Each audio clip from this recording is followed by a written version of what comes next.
दुनिया में मानव की उत्पत्ति के कई नमूने आपने देखे होंगे। प्राचीन सभ्यता से लेकर आज तक की मानव की प्रगति के कई इतिहास रहे हैं। लेकिन क्या जिस तरह से मानव में शारीरिक परिवर्तन हुआ, क्या जानवरों में भी उसी तरह के परिवर्तन समय के साथ हुए? इसका एक नजारा अवधेश प्रताप सिंह विश्वविद्यालय के संग्रहालय में देखने को मिल रहा है। दरअसल रीवा के अवधेश प्रताप सिंह विश्वविद्यालय के प्राचीन भारतीय इतिहास एवं सांस्कृतिक धरोहर में एक ऐसी धरोहर भी शामिल है जिसके आकार को सुनकर लोग हैरान हैं। हालांकि संग्रहालय में कई ऐसी अद्भुत धरोहर है जिन पर आज भी शोध चल रहा है, लेकिन इन सब के बीच एक गौरहेड, जिसे हम सामान्य भाषा में जंगली सांड कह सकते हैं, उसके आकार को सुनकर लोग हैरान हैं। संग्रहालय में रखे गौरहेड को खोज के दौरान सीधी जिले के बागोर से बरामद किया गया, जिसके सिर के एक हिस्से और सींग की लंबाई तकरीबन 7 फीट है, जिससे यह अनुमान आसानी से लगाया जा सकता है कि इसका सर और सींग की पूरी लंबाई तकरीबन 15 फीट रही होगी। बताते हैं कि 15 फीट के सिर वाले इस सांड के आकार की कल्पना ही अपने आप में आश्चर्यजनक है। इस अद्भुत उपलब्धि को लेकर शोधकर्ताओं का मानना है कि सीधी जिले से बरामद हुआ गौरहेड का जंगलों के बीच चलना आसान नहीं था, जिसके कारण यह मैदानी क्षेत्रों में ही रहता रहा होगा। शोधकर्ताओं ने यह भी दावा किया है कि यह तकरीबन 50,000 वर्ष पुराना गौरहेड है और अब इसके आकार के बारे में भी शोध किया जा रहा है। इस संग्रहालय में प्राचीन भारत के अद्भुत इतिहास के कई नमूने देखने को मिल रहे हैं, जिसमें हजारों वर्ष पुराने लकड़ी के टुकड़े भी अब पत्थर में तब्दील हैं, तो कुछ ऐसे भी नजारे हैं जिसमें पेड़ की पत्तियां पत्थर का स्वरूप ले चुकी हैं।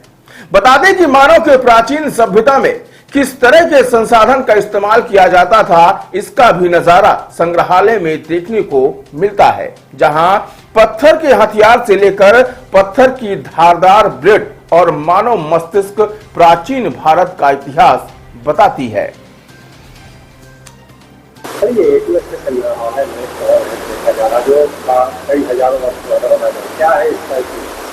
ये हमारा जो अवधेश प्रताप सिंह विश्वविद्यालय है, और इसमें जो संग्रहालय में लार्जेस्ट गौरहेड रखा हुआ है, ये संग्रहालय की सबसे महत्वपूर्ण पुरावशेषों में से एक है। ये एक सीधी जिले में एक पुरास्थल है बागोर, वहां से उत्खनन के द्वारा यह प्राप्त हुआ था और ये बहुत ही महत्वपूर्ण अवशेष है जो फॉसिलाइज हो चुका है।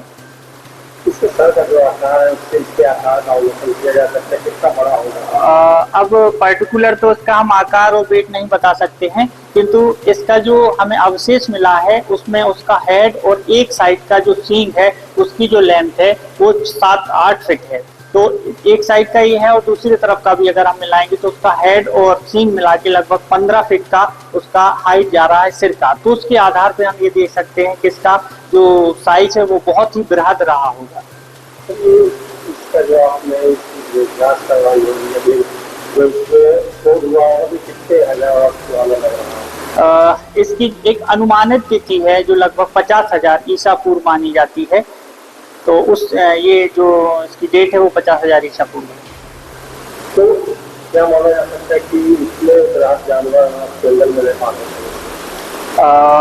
एक जो अध्ययन हुआ है उससे ये चीज सामने आई है कि जो हम इसकी साइज, सींगों की साइज और उसके आधार पर जो इसका हम शरीर का जो आकार हम देख रहे हैं कितना रहा होगा, तो ये अनुमान लगाया जाता है कि ये घने जंगलों में तो इसका चलना निश्चित है कि वो नहीं चल पाएगा, क्योंकि इतने बड़े सींगों के साथ वो कैसे पेड़ों में टकराएगा। तो ये मैदानी क्षेत्र में ही ये पाए जाते हैं।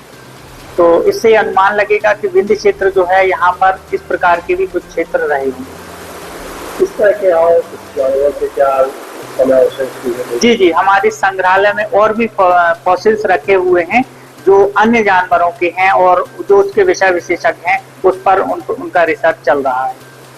क्या नाम है?